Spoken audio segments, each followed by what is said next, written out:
Усім прывітанне, з вами Зміцер Лукашук і мы працягваем абмяркоўваць падзеі ў Беларусі і за яе межамі. Выбачаемся за невялічкую затрымку. Ну ўсё бывае у нашай сітуацыі. Тым не менш, нарэшце до нас далучыўся наш Zoom. І мы перадаем слово нашаму гостю, палітычнаму прадстаўніку палка Каліноўскага і руха супраціў Змітру Шчыгельскаму. Прывітанне, спадар Зміцер. Вітаю. Ага, чаму Zoom далучыўся? Ну, таму што ніяк не далучаўся і таму трансляцыя не ішла. Гэта доўгія рукі ОАЦ і крывавага рэжыма, якія залезлі в алгарытмы Ютуба і не давалі нам запусціцца. Відаць, да. І вот, дарэчы, пра рукі крывавага рэжыма і пра тое, як гэта нас на ўсіх уплывае. Пазіцыя ахвяры беларускага грамадства, народа, нацыі. Я не ведаю, правда, ці ёсць на ці няма адпаведнасці, на якую распаўсюджваецца аўдыторыю, але апошнім часам гэтая тэза вельмі гучна абмяркоўваецца. Мы не один раз таксама такую вось стаўленне беларусаў да свайго пантэёна герояў абмяркоўвалі ў праграме Ідэя X. Днямі гэтую новы штуршок гэтаму, так бы мовіць, абмеркаванню даў наш калега, журналіст Віталь Цыганкоў. Нават мукавозчык адгукнуўся на гэтую тэму, разразіўшыся артыкулам і сказаўшы: ну што, зразумелі, что вы проиграли, вы ахвяры, а мы вот тут вот рэжым выстаяў, выйграў і перамог. Так вот, ці існуе гэтая пазіцыя ахвяры? Вот як вы ввогуле яе ацэньваеце з розных бакоў? І ўсё ж таки, як прафесіянальныя, ведае, што я скажу, да. І як прадстаўнік палка Каліноўскага, і ввогуле як чалавек, як грамадзянін. Ну, давайте пачнем з таго, што у прынцыпе я не ведаю, наколькі гэтая пазіцыя распаўсюджаная ў беларускім грамадстве, калі мы кажам пра грамадства як адзінае цэлае, пра ўсе яго складавыя часткі. Калі мы будзем казаць пра дэмакратычныя сілы, пра незалежныя ЗМІ, пра тое, што мы бачым, мне падаецца, дзесяцігоддзямі, то пазіцыя ахвяры і гонара таго ахвярнасцю, яна ёсць, на мой погляд, і яна гучыць даволі моцна. Калі апошні раз узгадывалі групу Автуховіча або Аліневіча? Я не памятаю. Вось яны змагаліся.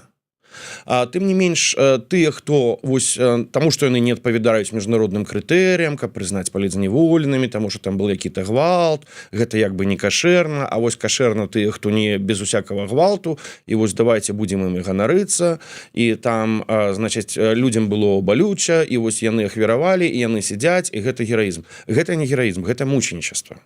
Гэта таксама важна, і гэта трэба паважаць, але не трэба блытаць гэта з гераізмам. І ў якім-то сэнсе з тым, што пры таком пазіцыянаванні і пры такой ацэнкі падзей, якія былі, і пазіцый, я пагаджуся з мукавозчыкам, калі апазіцыя у вялікім сэнсе шырокім кажа пра тое, што мы все ахвяры, мы гэтым ганарымся, а Лукашенко кажа, што мы перамаглі, таму што мы вас пабілі, закаталі ў асфальт, ну так яно ж так і есть. Тады, можа, давайте раздзелім гэтае паняцце мученік і герой. Герой, з майго погляду, гэта той, хто актыўна змагаецца. Вось у якой часткі дакладна няма пазіцыі ахвяры, это ў палка Каліноўскага. Это ўсё поўнасцю перадолена, потому что байцы, яны змагаюцца і яны перамагаюць. Тая ж пазіцыя была вельмі характэрна. Мы размаўлялі на гэтую тэму учора з нашым агульным сябрам з Украіны. Як вы думаеце, з кім? З Евгенам Магдам. З Евгенам Магдай абмяркоўвалі. Ён таксама пацвердзіў, што пазіцыя вось бясконцай ахвяры, галадамор, нас усе прэсавалі, нас усе білі, нас усе знішчалі. Яна была вельмі характэрная для украінскага грамадства. До 2014 года і вось АТО і Крым гэта крыху пачалі ламаць, а 22 гэта канчаткова зламалі. Таму што зараз украінцы ганарацца не ахвярнасцю, а перамогамі і ваярамі.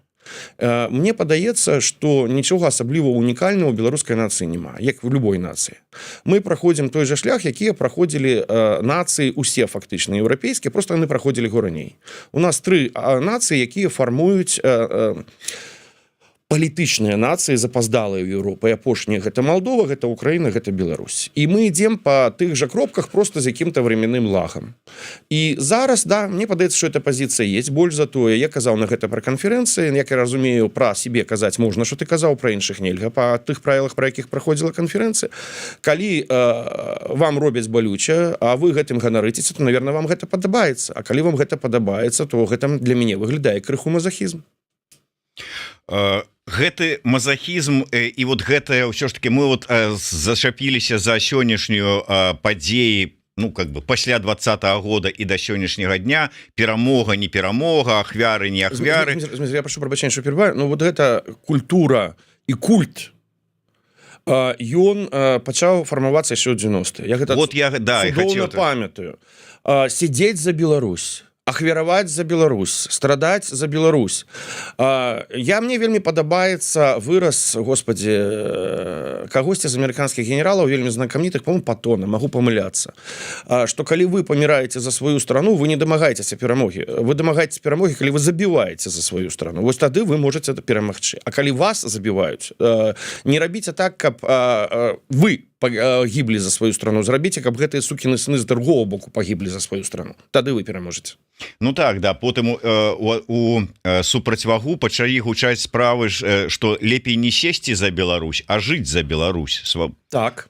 Але гэта не атрымала такого ось якога-то, я до сих пор бачу вось такую асалоду буквально, вось эту культ, які гучыць шмат з якіх крыніц. Большасць, гэты наратыў найбольш папулярны, чым той, пра які кажу я. Значна больш папулярны. Ён транслюецца там не ўражанне 80%, 90% кейсаў. Але як сябе паводзіць у гэтай сітуацыі, калі нам нават, ну как бы кажуць нашыя паплечнікі, ну давайте прызнаем рэчаіснасць, давайте прызнаем, што мы прайгралі, і сыходзячы з гэтага прызнання типа працягваць барацьбу. Вот такое прызнанне. Я заўсёды за тое, каб прызнаваць рэчаіснасць, таму што калі мы не прызнаём рэчаіснасць, мы не можам нікуды рухацца. Мы не прызнавалі рэчаіснасць у 6-м, у 1-м, у 96-м, у 10-м, у 17-м, ну вось гэтыя, калі там былі дармаедаў, не дармаедаў. Значыць, і гэта прывяло да таго, да чаго прывяло. Без прызнання рэчаіснасці і аналіза памылак не можа быць перамогі. Я в гэтым абсалютна упэўнены, я падтрымліваю гэту, да, мы прайгралі. Прайгралі што? Бітву, а не змаганне. Так бывае.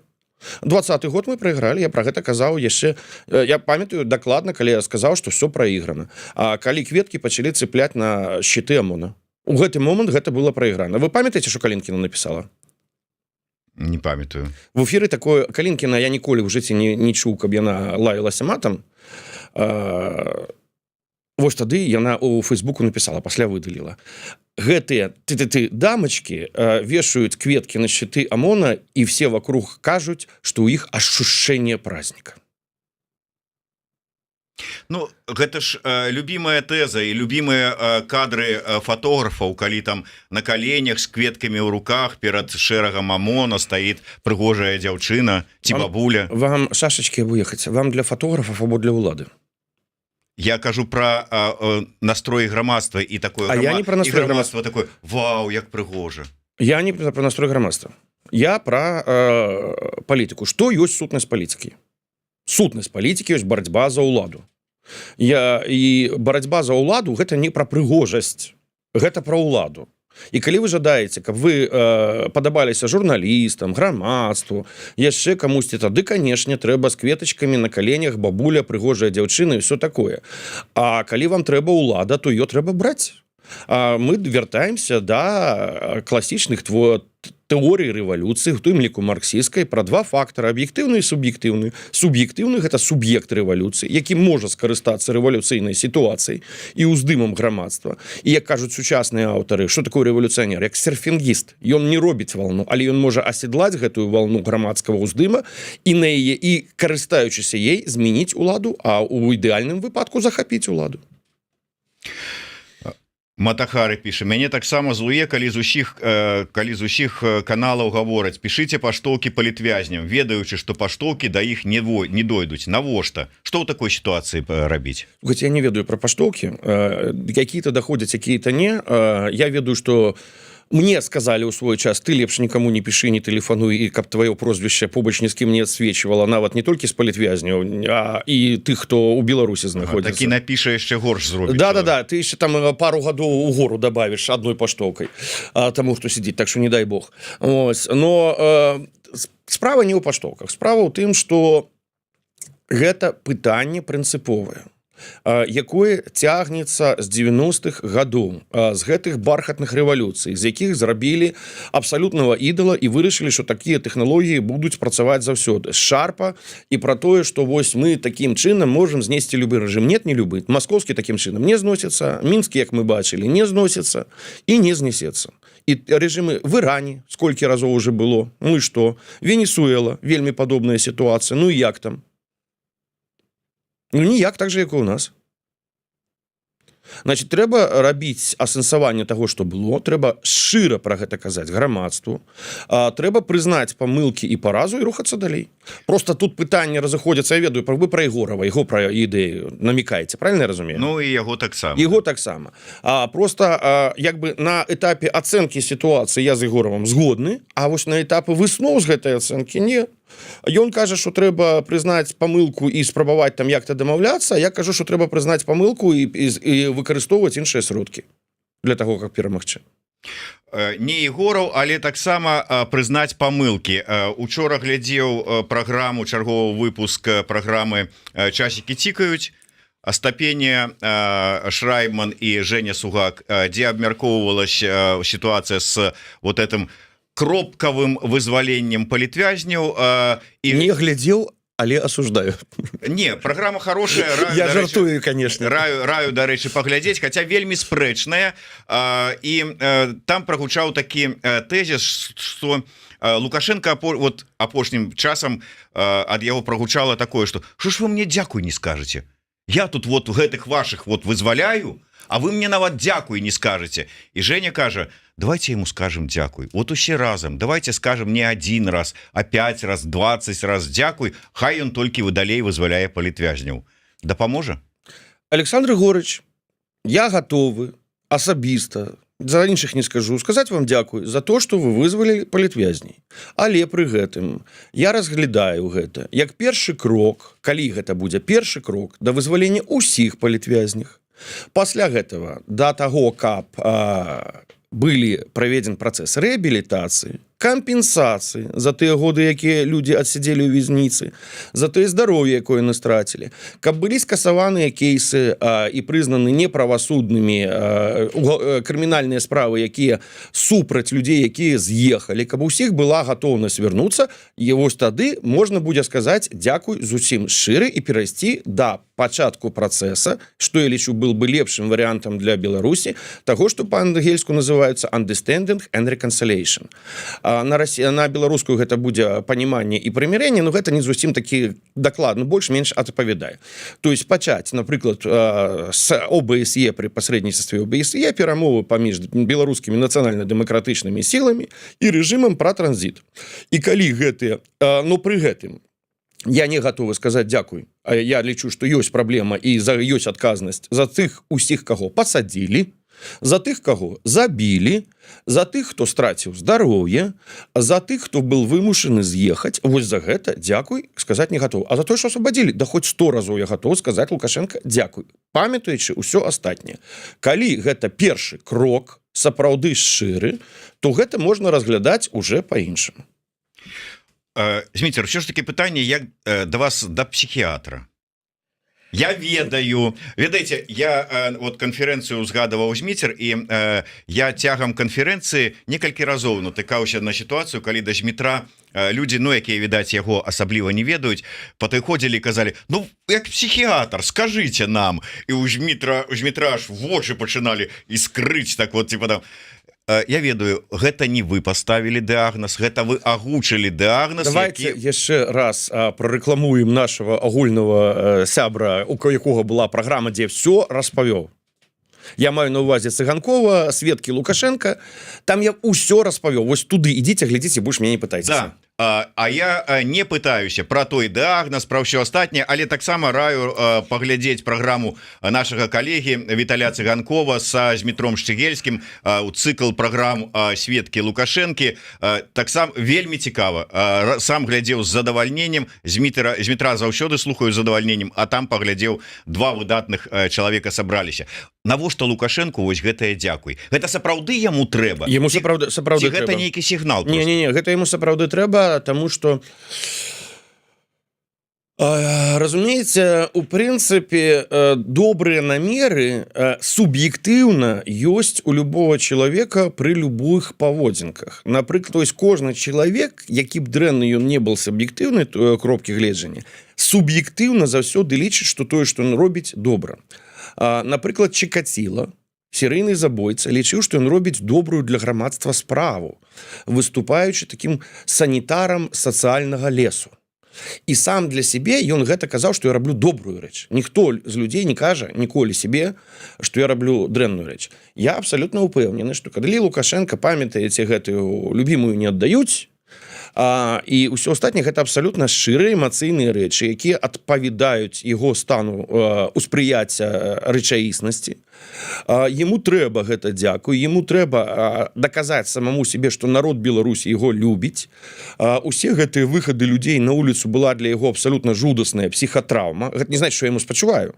Но я разумею, што для яго гэта была псіхатрама. Ён упэўнены, што ён паклаў жыццё за Беларусь. Многія рэчы, якія ён кажа пра то, што вось я тут усё жыццё, я не тое, сёе, 50, ён ва ўсё гэта верыць. Я упэўнены, што яму гэта дзякуй патрэбна, псіхалагічна. І зноўку тое ж пытанне, якое вам задавалі, мне цікава ваше меркаванне, проста сёння прачытаў навіну пра тое, што назаўтра прызначанае першае пасяджэнне восеньскай сесіі палаты прадстаўнікоў. Ну і чакалася, што можа быць ужо агучаць у планах, што будзе прызначэнне даты выбараў. Нема. Затое ёсць змены ў крымінальны кодекс, дзе прадугледжваецца пакаранне за пагрозы гвалтам прэзідэнту ці былому прэзідэнту Рэспублікі Беларусь Александру Лукашенко. А членам яго сям'і? Здаецца, таксама, там усё у кучы. Так я до таго, што Чалыш прагназуе, што не пойдзе на выбары. Ну, побачым, я думаю, што пойдзе. Я не бачу, що здесь абмяркоўваць. Або пойдзе, або не пойдзе. Падажывем, побачым. Мой прогноз пойдзе, Чалава не пойдзе. Падажывем, побачым, хто правы. Як бы і ўсё. Вось сапраўды адказ добры эксперта. Альбо пойдзе 50 на 50. Нет, я не кажу, што 50 на 50. Я кажу, што маё меркаванне, што ён пойдзе. Ну, я ж не з'яўляюся таким крытэрам ісціны, у меня няма там якога-то крыштальнага шара, у які я паглядзеў і бачу будучыню. У Чалага яго няма. Чалы лічыць, што ён не пойдзе. Магчыма, ён правы, ну я не выключаю, што ён правы, я памыляюся. Я лічу, што ён пойдзе. Ну, так, все, я это слово не буду говорить, я ведаю, что Зміцер его не любит, поэтому не буду. Пытанне от Жона Ди. Пытанне. У Змітра ёсць адчуванне, што Захад зацікаўлены у тым, каб Беларусь заставалася зонай уплыва РФ просто менш таксічнай? Нет, Запад у гэтым не зацікаўлены, гэта абсалютна 100% у меня перакананне есть, у тым ліку я не люблю казаць, вось я тое бачу, тое, що я люблю казаць пра свой асабісты досвед. З майго асабістага досведа, з кантактамі, з заходнімі там дыпламатамі, экспертамі, там грамадскімі дзеячамі і палітыкамі некаторымі. Не кажу, што там першага ранга, но все-таки палітыкамі. У меня ёсць абсалютная упэўненасць, што Захад у гэтым не зацікаўлены. Але давайте бачыць розніцу паміж чаго я хочу і чаго я магу. Хочу ли я, магно ли я? Магу ли я, магно ли я? То есть Захад з аднаго боку у гэтым не зацікаўлены, но у яго ёсць разуменне абмежаванасці рэсурсаў і магчымасцей. І рэал палітыкс як падыход да таго, што магчыма дасягнуць, а чаго немагчыма. Больш за тое, сёння Беларусь сама па сябе не разглядаецца на Захадзе. Сёння Беларусь гэта частка вялікай праблемы, якая называецца вайна ў Европе. Агрэсія Расійскай Федэрацыі супраць Украіны удел Беларусі там с рэжымам, не с рэжымам, гэта уже как бы, разумееце, такая стылістычная рэч, на якую беларуская пазіцыя можа сколь угодно шмат, или там беларускія дэмакратычныя сілы як угодно шмат указваць, но у рэчаіснасці ўсё равно Захад разглядае гэта як удел Беларусі у гэтай агрэсіўнай вайне. Я думаю, что вось Лукашенко, вось мы пачалі про палітвязняў, я не выключаю того, что Александр Егорович зразумеў, что он ввязаўся вельмі дрэнную авантуру, і з гэтай авантуры трэба как-то соскакваць, і калі он гэта зразумеў, я буду гэта шчыра вітаць, і трэба сапраўды думаць пра, што калі гэта першы крок, няхай будзе наступны, і можа думаць пра дыялог па прымірэнню і согласию якому-то грамадзянскую, як-то склеиваць беларускі народ, які на сёння падзелены народ у значнай ступені, а народ павінен, не можа існаваць доўга ў такім стане. Вы бачыце магчымасць для склеивання, калі там вось по гэтай кромцы склеивання ідуць с аднаго вот боку прапаганда на чале с Азаронкам, Гігіным і ўсім астатнім, а з другого боку ўсе губазікаў. Туту і Хутсі склеились? Склеились. Ну, склеіліся, да. Вось менавіта праз гэты працэс Understanding and Reconciliation. І там не прапаганда і губазіка, там мільён забітых і крыві па калена, але склеились.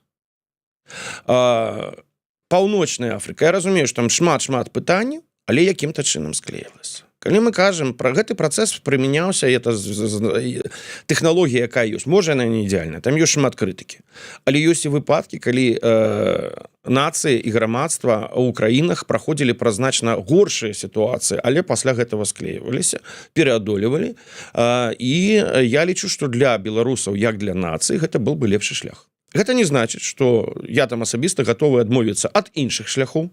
Больш за тое, іх трэба развіваць і падтрымліваць, каб уплыў і ціск павялічваць, але мець прапанову і такую, і такую. Мой любімы прынцып, гэта з Рэйгана, прынцып сапраўднай палітыкі, гэта жалезная рука у лайкавай перчаткі. Пытанне яшчэ, чаму раптоўна усе расійскія незалежныя медыа, узятыя ў лапікі, але тым не менш так, пачалі звяртаць увагу на Беларусь. Адчуванне, што нехта зверху даў каманду, можа Крэмль рыхтуе свайго чалавека на выбары 25-го года. Я сумняваюсь, што Крэмль будзе кагосьці рыхтаваць на выбары 25-го года. Значит, расійскія незалежныя медыа не чытаю і беларусам не раю, взагалі ніякія расійскія медыа. Залежныя, незалежныя, дэмакратычныя, недэмакратычныя. Я на 100% упэўнены, што из 1999 так званых русских лібералаў і дэмакратаў, іх пашкрэпсце, там такі імперец палезе з такімі клыкамі, што яшчэ горшы за Пуціна. Ну, можа, 1 на 1000 знойдзецца. Памятаеце, як на Тихановскую адрэагавалі на ее твіт про Воршу? Лібералы, блин. Да таких лібералаў горшая за Пуціна. Яны нам не браты, яны нам не сваякі, рос крокодиламі, і з гэтымі справу мець не трэба ніякімі. Ёсць украінскія, ёсць польскія, ёсць літоўскія, ёсць амерыканскія, нават кітайскія, кстати, лепш. Я, кстати, раю чытаць, ёсць на расійскай мове Жэньмінь Жыбао. Часам цікава. І вось з гэтай нагоды, як у працяг, гляжу на рэакцыю беларускіх, ну я не ведаю. Я прашу прабачэння. Я думаю, што грошай далі. Можа быць, але якая цікавасць. Але вот глядзіце, я гляжу на рэакцыю з беларускага боку на... Паглядзіце, Юлія Навальная написала твіт, узгадала з нагоды Калеснікавай. А Яшин там узгадаў пры сустрэчы з Макронам, там ці з кім там беларускіх палітвязняў. А Карамурза, і ўсе такі вау!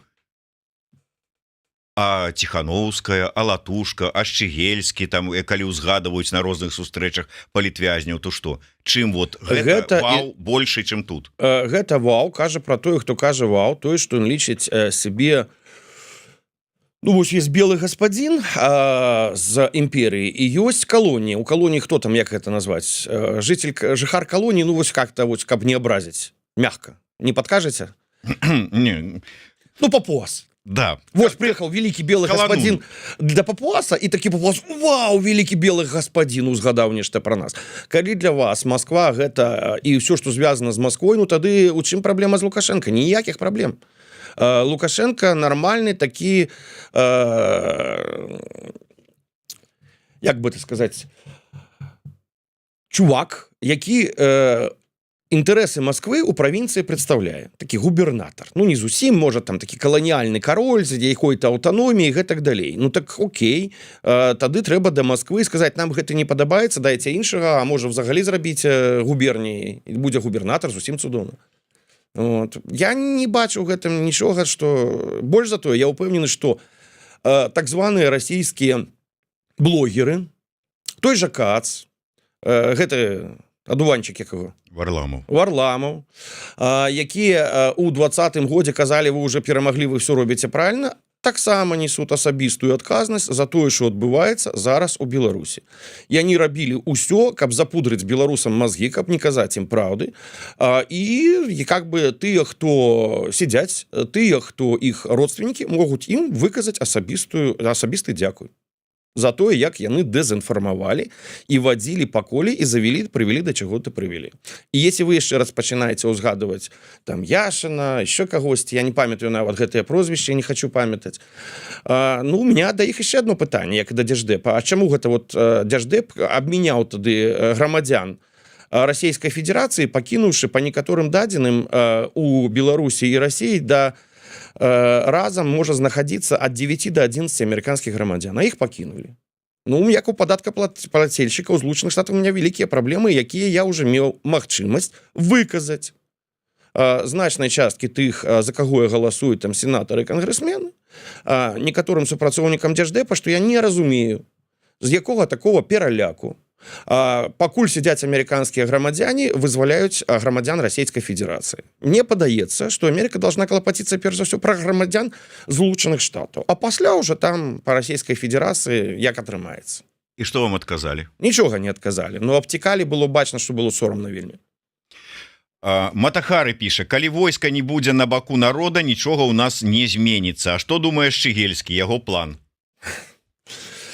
Есть ли у вас план, Змитер? Мистер Фикс. Есть. Слухайте, я абсолютно... Мы, кстати, абмяркоўвалі гэтую тэму на канферэнцыі, і мне падаецца, што там атрымалася такое сапраўдна добрае гасло. Ну, слаган это будзе по-беларускі, як будзе гасло? Ну, да. Гасло мне больше падабаецца. Хасла. Вот, по-украінскі так, по-польску хасла, по-украінскі гасло. Ну, гэта тое, што без нацыянальнай ідэнтычнасці беларусаў не будзе нацыянальнай арміі, а без нацыянальнай арміі не будзе нацыянальнай ідэнтычнасці, таму што армія будзе замежнай, мы будзем карміць замежную армію. І гэта сапраўды так, гэта згучыць некалькі парадаксальна, але гэта сапраўдная дыялектыка, якую мы бачым у часе і у тым, што адбываецца ў Беларусі. Наколькі войска на баку народа, сказаць цяжка. Но наколькі яно на баку Лукашенка, я таксама ў гэтым зусім не ўпэўнены. І Лукашенка, як бачна, у гэтым таксама не ўпэўнены. І калі б ён быў так упэўнены, што войска абсалютна на яго баку, ён бы хутчэй за ўсё ввёл яго уже в Украіну. Но ён апасаецца это делать, таму што ён цудоўна разумее, што як павядзе сябе войска, армія і вайсковыя, калі пачнецца вайна, ён прадказаць не можа. Про тое, што адбываецца, вот, дарэчы, узгадалі канферэнцыю, і я слухаў вас з вялікай цікавасцю, асабліва пра нацыянальнае войска і пра нацыянальныя спецслужбы. Не толькі таму, што яны трэба нам, але і таму, што яны трэба, ну, можа быць, у тым ліку і дзяржавам, краінам, у якіх беларусы зараз вымушана знаходзяцца. І вот мяне таксама навяла на думку жаданне прыгадаць гэтую вашу тэзу сённяшняя сітуацыя. Сёння стала вядома, што нашага калегу, журналіста Андрэю Мелешка, які 3 гады апошнія пражыў у Грузіі, не прадлілі.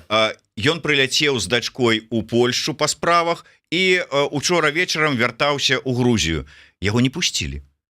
Яго дэпартуюць сёння ў Польшчу. Ну, бо у яго польская віза ёсць, то што он 3 гады пражыў у Батумі, как бы не мае ніякае, оказывается, значэнне, і тое, што там жонка з другой дачкой застаецца. Нацыянальная бяспека пагрозу, оказывается, стварае. Зараз мы часто чуем пра пагрозу нацыянальнай бяспекі з боку беларусаў, якія жывуць у Літве. Зміцер, стойте, давайте не рабіць вінегрэт, давайте вот по кавалочках есть слона. А калі мы кажам пра Грузію, то я ўжо тым чуў заявы ад некаторых палітыкаў, што трэба папрасіць у маскалёў прабачэння за вайну 8-го года. Да, это... Мы бачым, які там тренд, і да беларусаў, якія едуць у Сербію, у Турэччыну, у Грузію. У меня зразу возникае пытанне, а як, как бы, ну, у вас там гэта з разуменнем, куды вы едзеце? Вы думаеце, куды вы едзеце і навошта вы едзеце? І чым вы рызыкуеце? Або не думаеце? Ёсць у вас на гэту тему цудоўна адказваў Михалевич, куды ехаць можна, куды нельга. Я не буду пераказваць, таму што я з ім пагаджаюся, больш за то я арыентуюся на яго экспертнае меркаванне. Вось у такія краіны ездзіць не трэба. Чаму з Грузіі выкінулі беларускага журналіста, у меня пытанняў ніякіх няма. Трэба пад Маскву прагібацца. Яны дэманструюць малым коштам, ім гэта нічога не каштуе, вось прагнуліся, паказалі беларускага апазіцыянера выкінулі.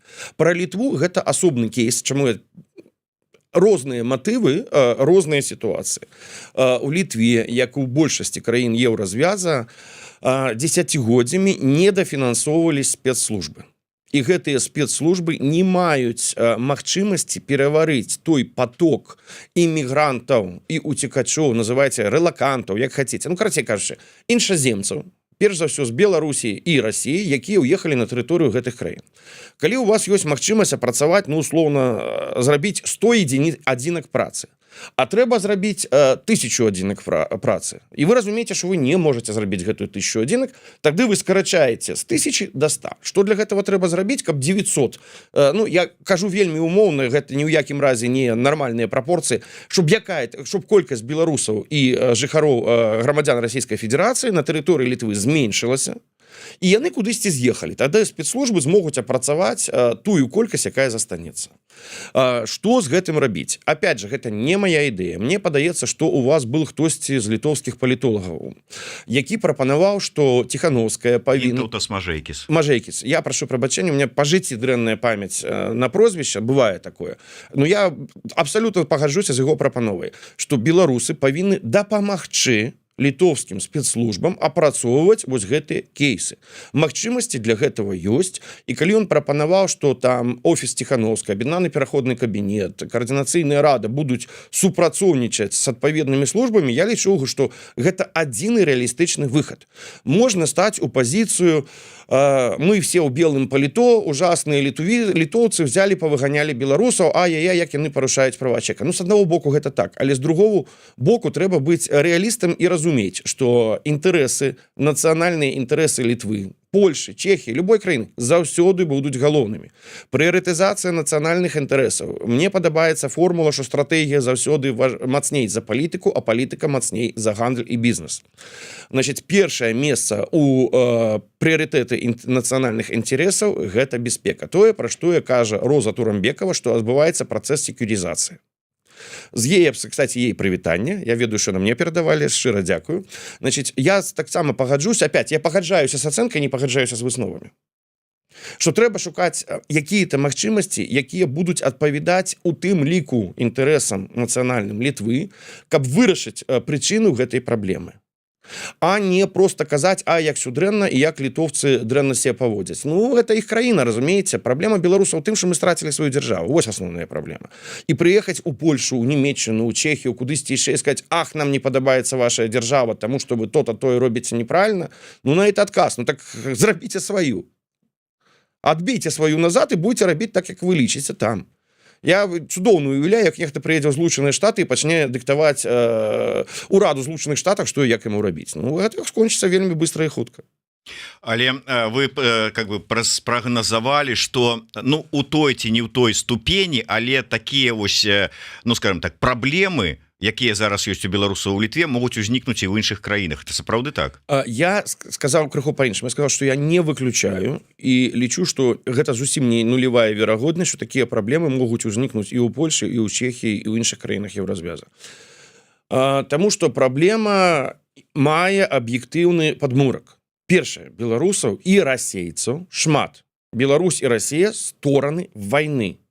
Адпаведна, усе грамадзяне і імігранты з гэтых краін будуць разглядацца у любой краіны як група рызыкі. Пры гэтым мы ведаем, што калі казаць пра беларусаў, то інфільтрацыя агентурай вельмі вялікая. Значыць, перад спецслужбамі усімі ў стане пытання, што нам з гэтым рабіць? Трэба гэтых людзей апрацаваць. А калі вы не можаце апрацаваць гэты аб'ём, вяртаемся да таго, да там 1100 адзінак працы. Гэта дэ-факта задачка пра басейну, які вцікае і выцікае. Што ж рабіць в этой сітуацыі? Ці сапраўды, вот як вы кажаце, ёсць у дэмсілаў патэнцыял дапамагчы спецслужбам? Ёсць. Я ў гэтым абсалютна ўпэўнены. Гэта і тыя структуры, якія створаны там сілавыя і кіберпартызаны, і гэта господи, Белпол? Азараўскі гэта Байпол. Нет, Белпол. Вот, это Белпол, я просто весь час блытаю. Вот. І некаторыя іншыя структуры, а таксама асобы, которых даволі шмат, у которых ёсць адпаведная адукацыя, досвед і магчымасці. Зрабіць гэта цяжка, але зрабіць гэта неабходна, і это патрэбна не толькі спецслужбам заходніх краін.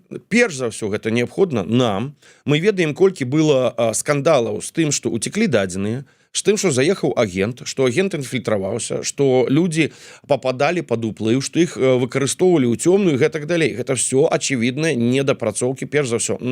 Ніхто пра нас клапаціцца не павінен. Ні палякі, ні чехі, ні немцы, ні амерыканцы. Мы, беларусы, гэта нашыя праблемы. Значит, нам трэба іх вырашаць. Для таго, каб вырашаць, трэба інструмент. Інструмент гэта існуе ва ўсіх краінах. Ён называецца спецслужбы. Перш за ўсё, гэта контрвыведка. Значит, ее трэба стварыць ее без адпаведных дамоўленасцей с структурамі палітычнымі гэтых краін мы не можем, тому что гэта будзе парушэнне заканадаўства. Значит, трэба шукаць там, дзе наши інтарэсы супадаюць. Прычым наш інтарэс, мне падаецца, нават больше, чым інтарэс гэтых краін. Ось, дарэчы, наколькі гатовыя кіберпартызаны стаць часткай такой структуры спецслужбаў дэмсілаў, мы спытаем у сераду. У сераду у нас будзе ў эфіры прадстаўніца кіберпартызан Юліяна Шамітавец. Вот і пагаворым у тым ліку і пра гэта. Дарэчы, узгадалі сёння і Яўгена Магду, украінскага палітолага, таксама нашага сябра. У сераду ж будзе ён у нас у эфіры, так что рыхтуйте свае пытанні. У вас будзе гарячая серада. Да, Шамітавец і Магда. Да, у нас і, выбачайце, і гарачы панядзелак, вось Турарбекова, Шчыгельскі, Тацяна Кулакевич з ЗША, палітолог беларуская, таксама чакае на сувязі. Дзякую за то, что кондиционер включили, а то зусім жарко было. Ого, с вас станецца. Зміцер, на заканчэнне, я разумею, што у вас чакае дарога, нас таксама новы эфір. Полк Каліновска. Что там адбываецца? Якія інсайды, чым можете парадаваць, падзяліцца? Ці можа праанансаваць які-нибудь збор, дапамогу, што-нибудь? Ну, збор дапамогу, як заўсёды, у вас был Вадим, ён даваў гэтыя дадзеныя. Калі вы зможаце вывесці хаця б у трансляцыі гэтыя зборы, я буду вельмі ўдзячны. Адбываецца нармальны працэс стварэння руху Каліноўцы, каб мілітарны і грамадска-палітычны складнік развесці. Ён адбываецца не так хутка, як бы, магчыма, нам хацелася, но з другого боку мы лічым, што стварэнне структуры, якая забяспеча, перш за ўсё, сваю собственную унутраную бяспеку, гэта першы прыярытэт. Таму мы робім ее, магчыма, марудна, але мы робім ее з тых людзей, у якіх мы упэўнены, і пры неабходнасці правяраем людзей. Пра полк Каліновскага і баявыя дзеянні, і мілітарны складнік, я думаю, што лепш за ўсё да Вадзіма Кабанчука, як прадстаўніка по абароне і бяспекі ў кабінеце аб'яднаным. Ён дасць значна больш развернуты і глыбокі экспертны ўзровень каментара на гэтае пытанне. Добра, як палітычны прадстаўнік, скажыце, ўсё ж таки з палітычнага пункту гледжання, якія зараз рухі і што, якія сувязі налажваюцца, што рыхтуецца? Зміцер, слухайце, з палітычнага пункта гледжання мы разумеем, што наша стратэгічная задача на сёння, просто вы пытаетесь пра інструменты і дзеянні, я кажу пра задачу. Гэта ўзмацненне суб'ектнасці беларускіх нацыянальна-дэмакратычных сілаў. Таму што раней ці пазней пачнуцца перамовы по вайне, по фіналізацыі вайны. І здесь, калі суб'ектнасць нацыянальна-дэмакратычных сілаў не будзе дастатковай, судьба і лёс Беларусі будзе вырашацца без беларусаў взагалі, либо толькі з прадстаўніком Лукашенко. Не факт, могуць і без яго парашаць. Там будзе і Кітай, і Расія, вельмі верагодна Індія, ну, естественно, Злучаныя Штаты, Украіна, Еўразвяз, вельмі верагодна, як мне падаецца, Турэччына. І гэта моцныя краіны, якія маюць інструменты ўплыву, у тым ліку і на Расію, і на Лукашенко, якія ён не зможа ігнараваць.